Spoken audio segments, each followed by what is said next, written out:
Matapos mahirang na Unified WBO at WBA Flyweight Champion si Brian Viloria, posibleng isang Pinoy daw ang susunod na makalaban niya. Ang Pilipinong ito ay si Milan Melindo. Sang-ayon kaya ang film boxer na makasagupa ang isang Pinoy?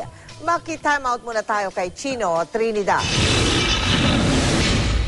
Hindi pa man lubos na nakapagdiriwang ang World Unified Flyweight Champion na si Brian Viloria ay may atas na ang World Boxing Organization.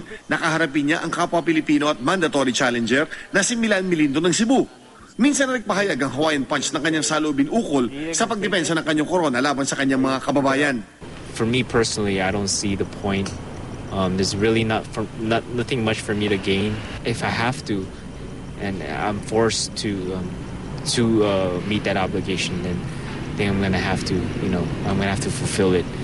May mga nagbumungkahing bakit hindi na lang i-relinquish ng WBO at WBA Flyweight Champion ang isa sa kanyang mga korona para magkaroon ng pagkakataon ang makagaya ni Melindo na maging World Champion din. Hindi naman daw sa pagdaramot, ngunit nilinaw ni Brian na hindi pinupulot o hinihingi ang isang world title. I think I've earned the spot, to be a world champion and earn that title as champion for the WBO, and everybody else has to earn that spot also, and it can't really just be given to you. Nagkataon kasi na dominated ng mga Pilipino gaya ni Melindo at Froilan Saludar ang rankings ng flyweight division ng WBO.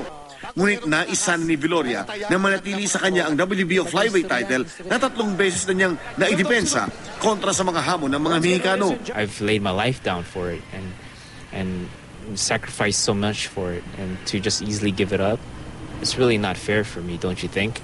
At kung akala ng marami pipili si Brian na mas magaan na kalaban, sa susunod siyang sumampa ng ring? People are saying, why are you taking such hard fights this last couple of years? Because, these tough fights are the ones that's motivating me, what's bringing the best out of me. Mula sa Los Angeles, California, Chino Trinidad, Nakatutok, 24 Oras.